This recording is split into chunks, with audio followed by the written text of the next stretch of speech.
Good evening मेरे भाई, कैसे हैं आप सब। आई होप आप सब अच्छे होंगे। रेलवे ग्रुप डी के एग्ज़ाम चल रहे हैं, अब तो हो गया लास्ट दिसंबर आने वाले हैं। जो 16 जनवरी तक अपने एग्ज़ाम चल रहे हैं। और थैंक यू उन लोगों का जिन्होंने भी मुझे रिप्लाई किया कि सेम क्वेश्चन सर आ रहे हैं। तो आप देखेंगे जितने भी मैंने क्वेश्चन पुरानी वीडियो डाली है, जिनके एग्ज़ाम हो गए हैं, आप उनसे रिलेट करेंगे तो सेम टू सेम क्वेश्चन आ रहे हैं, डाटा चेंज होकर आ रहे हैं। हाँ, अब लेवल थोड़ा सा अप कर रहा है, एडवांस के पोर्शन पे जा रहा है, 2 3 4 क्वेश्चन हर शिफ्ट में ज़्यादा अच्छे डाले जा रहे हैं। तो प्लीज़ आप वीडियो के लास्ट तक बने रहें तो आपको दिक्कत नहीं आएगी। जिनसे मैथ नहीं आती है तो वो आप पूरी वीडियो देख लो ध्यान से, कम कम आप पूरा स्टेप स्टेप फॉलो कर लो तो आपको करने में आसानी होगी।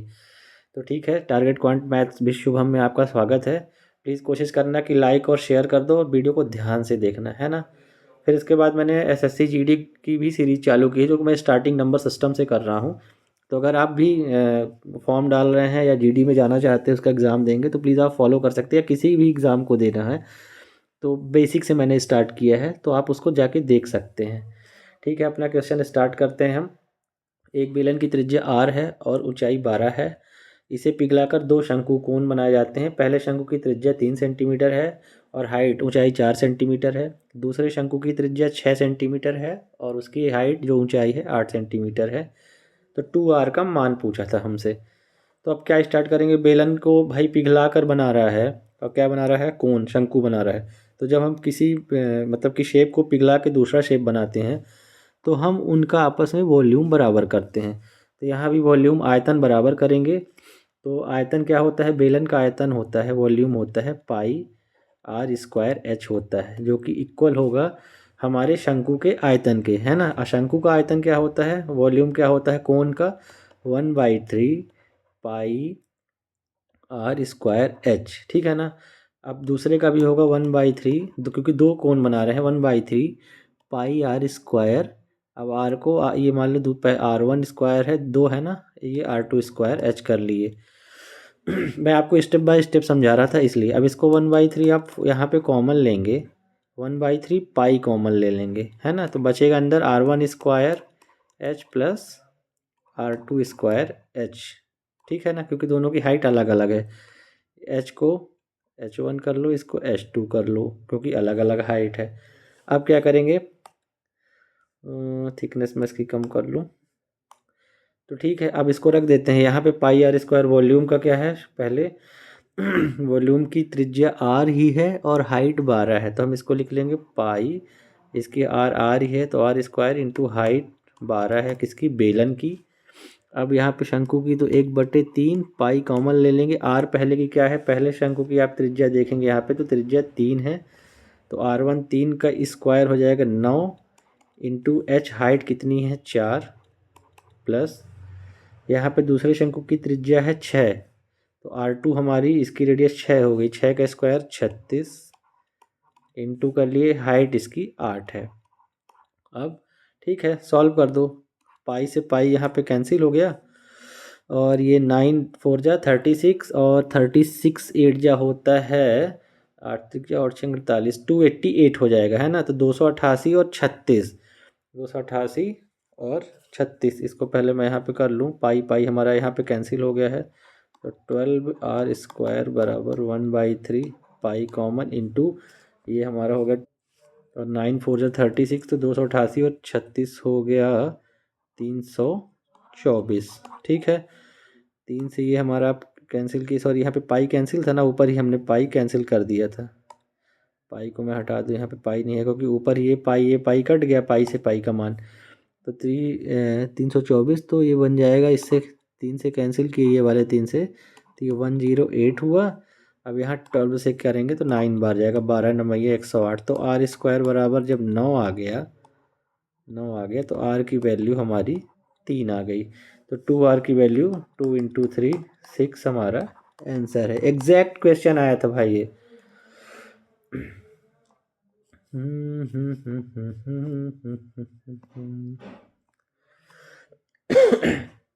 अब ये आया था भाई, देखो ट्रायंगल क्वेश्चन आया था कि त्रिभुज ABC की भुजाएं 3 4 और 5 सेंटीमीटर है। दूसरे त्रिभुज EFG की भुजाएं 6 8 और 10 सेंटीमीटर थी, इसकी साइड है।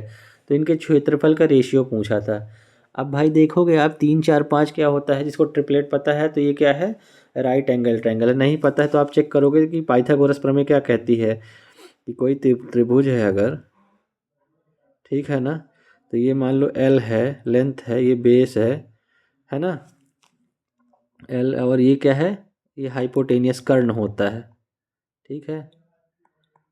तो सबको पता है कि कर्ण का वर्ग बराबर मतलब एच स्क्वायर बराबर, एच स्क्वायर नहीं एच बस है, एच स्क्वायर बराबर क्या होता है, लेंथ का स्क्वायर प्लस बेस का स्क्वायर, है ना। पाइथागोरस प्रमेय कहती है ना कि कर्ण का स्क्वायर बराबर लंब का स्क्वायर और आधार का स्क्वायर।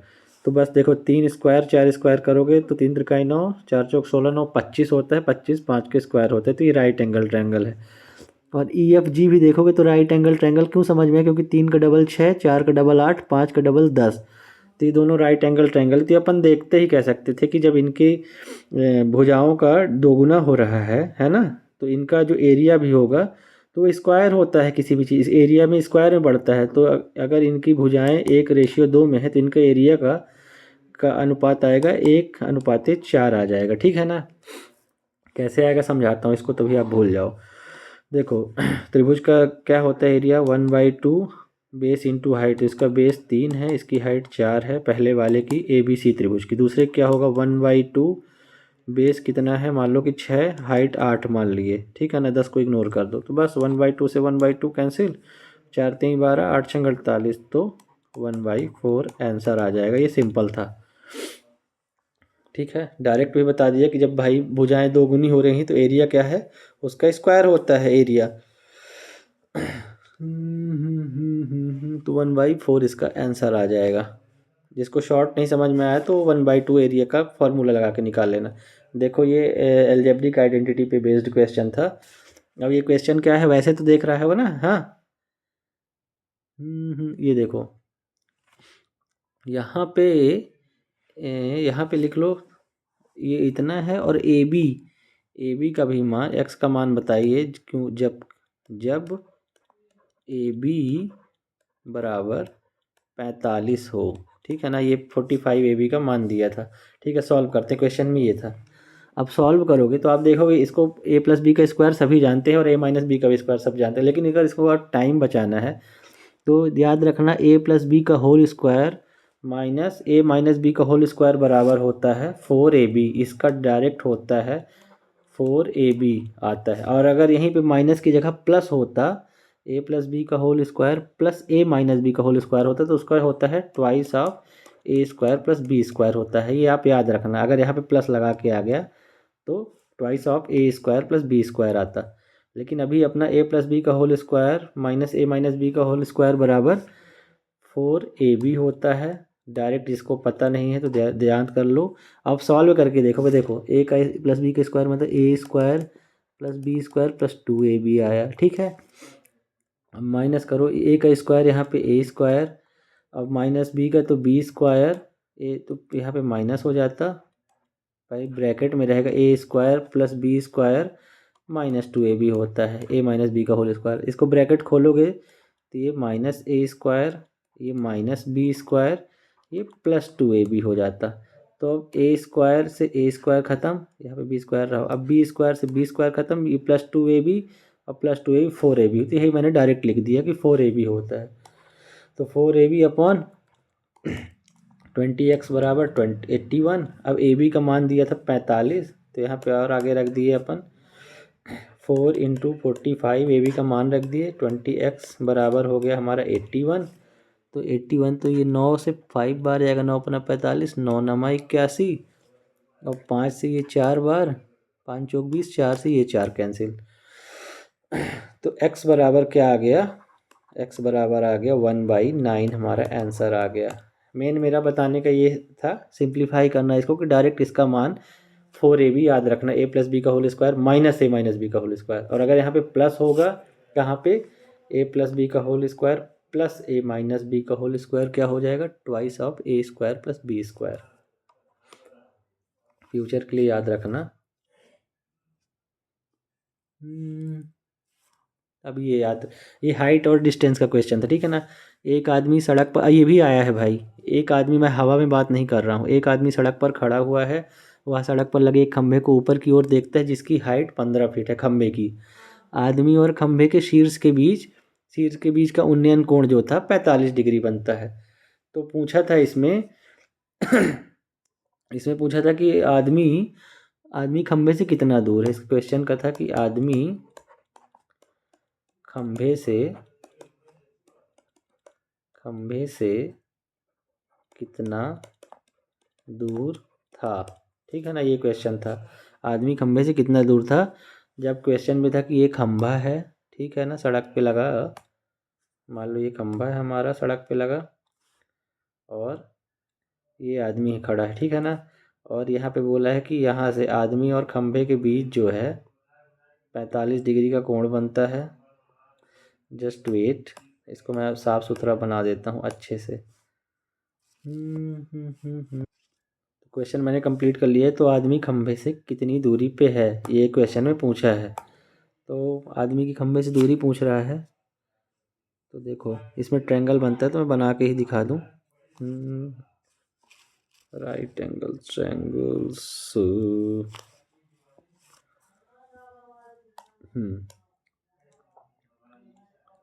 ठीक है।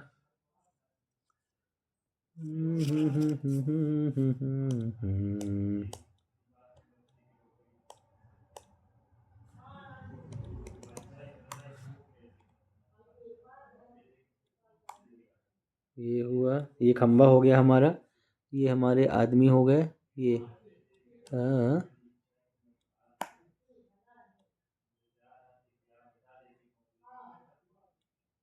ओहो टाइम वेस्ट हो रहा है, ठीक है।